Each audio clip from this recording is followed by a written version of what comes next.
السلام علیکم ورحمۃ اللہ وبرکاتہ۔ امید ہے کہ ناظرین خیریت سے ہوں گے۔ حرمین شریفین اور آج کی افسوسناک صورتحال۔ خادم الحرمین شریفین شاہ محمد بن سلمان نے ویژن 2030 کا جو نعرہ مستانہ و مجنونانہ لگایا ہے، اس کے اثرات نہ صرف سعودیہ میں دکھائی دے رہے ہیں بلکہ حرمین شریفین بھی محفوظ نہیں رہے ہیں۔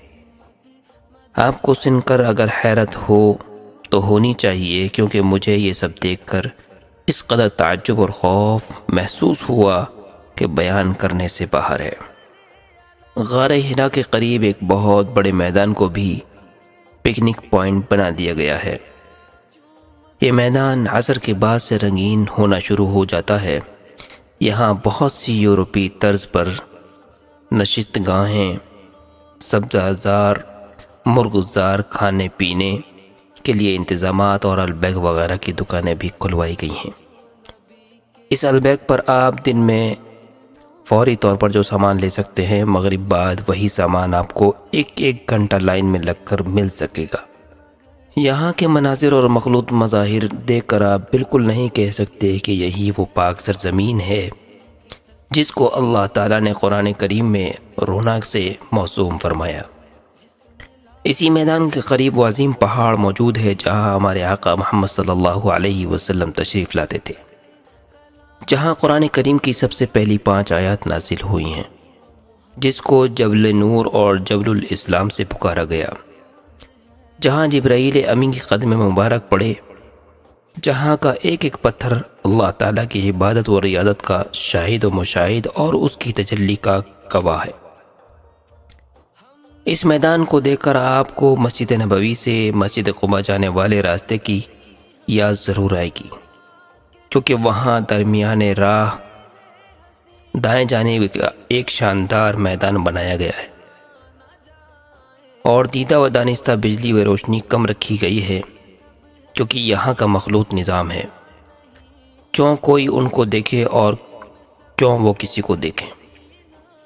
میں نے مسجد نبوی کی بیرونی لوہے کی والی دیوار سے ٹیک لگا کر نیم تاریک علاقے میں بالکل مسجد غمامہ کے پاس جب ایک لڑکی اور ایک لڑکے کو ہاتھ میں ہاتھ ڈالے دیکھا تو میرے ساتھ ضلع سہارنپور کے ایک دوست محمد فاضل نے اپنے کانوں کو ہاتھ لگاتے ہوئے اپنی رفتار تیز کر دی اور دیر تک توبہ توبہ اور لا حول ولا قوت الا باللہ پڑھتے رہے۔ بیرونی سڑک پر مسجد بلال کی طرف جاتے ہوئے ایک نوجوان بڑی بے باکی و بے خوفی کے ساتھ ایک نوجوان لڑکی کی کمر میں ہاتھ ڈالے جاتے ہوئے دیکھا تو ہم دونوں نے اپنی نظریں جھکا لی اور گفتگو کا رخ بھی بدل لیا، کیونکہ یہ شہر رسول ہے۔ یہاں تو قدم قدم پر رسول اللہ صلی اللہ علیہ وسلم کی تعلیمات ہیں، اصحاب رسول صلی اللہ علیہ وسلم کی زندگیاں ہیں۔ یہ شہر تو پورا کا پورا مقام نزول قرآن ہے۔ بھلا اس شہر میں ہم کیوں کسی سے بدگمان ہوں؟ لیکن خود رسول اللہ صلی اللہ علیہ وسلم کا پاک ارشاد ہے کہ شیطان انسان کے جسم میں اس کے خون کی طرح گردش کرتا ہے۔ یہ ارشاد کب ہوا یہ بھی سننے کی چیز ہے۔ ماہ رمضان میں رسول اللہ صلی اللہ تعالیٰ علیہ وسلم معتکف تھے۔ ام المؤمنین حضرت صفیہ رضی اللہ عنہا آپ سے ملنے مسجد پہنچ گئیں۔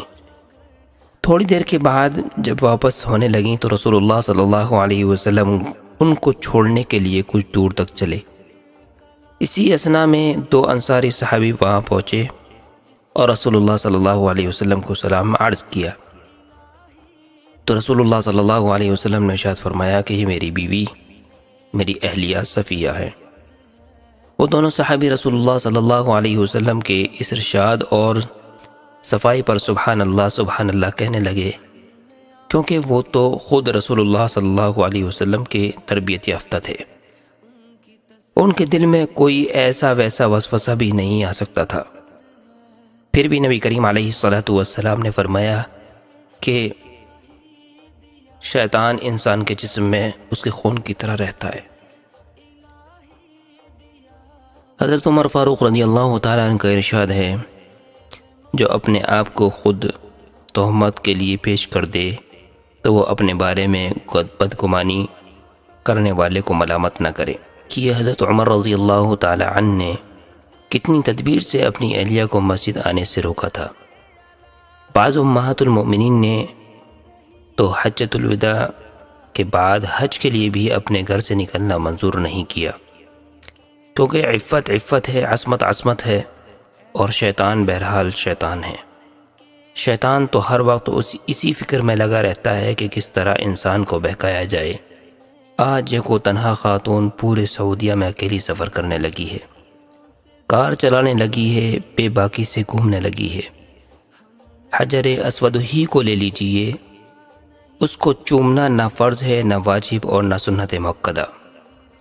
پھر بھی آپ نے کچھ احمقوں کو ضرور دیکھا ہوگا جو نماز کا پہلا سلام ہوتے ہی حجر اسود کے لیے نماز کو چھوڑ چھاڑ کر بھاگ پڑتے ہیں۔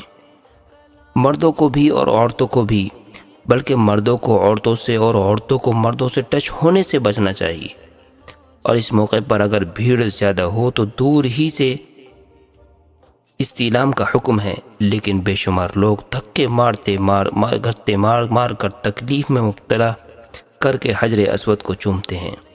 بہت سے واقعات گردن ٹوٹنے کے پیش آ چکے، بہت سے حادثات موت کے رونما ہو چکے، کپڑے پھٹنے، احرام کھلنے اور بے پردگی کے واقعات تو بے شمار، آپ شمار بھی نہیں کر سکتے۔ کینیا کا ایک نوجوان بوسہ کے وقت فوت ہو گیا۔ انڈیا کا ایک شخص بھی مولائے حقیقی سے جا ملا۔ پاکستان کی ایک خاتون حجر اسود کی بھیڑ میں زندگی سے ہاتھ دھو بیٹھی۔ بہت سے واقعات اور حادثات کی وجہ سے حج اتھارٹی اعلان کرتی ہے کہ بھیڑ والی صورت میں دور سے ہی استلام کر کے سنت پر عمل کریں، لیکن لوگ ہیں کہ ماننے کو تیار ہی نہیں۔ سوچئے آپ حج اور عمرے کے لیے گئے ہیں، فوجی کشی کرنے تو نہیں گئے، اس لیے عبادت کو عبادت ہی رہنے دیجئے، زحمت مت بنائیے، کیونکہ سنت بہرحال سنت ہے، لیکن ایذائے مسلم حرام ہے۔ مطاف میں بھی اب مردوں کو ہی بچنا پڑتا ہے، عورتیں خدا جانے کیوں نڈر ہوتی جا رہی ہیں۔ دونوں کے لیے احتیاط اور حکم برابر ہے۔ اللہ رب العالمین ہمیں کہنے سننے سے زیادہ عمل کی توفیق عطا فرمائے۔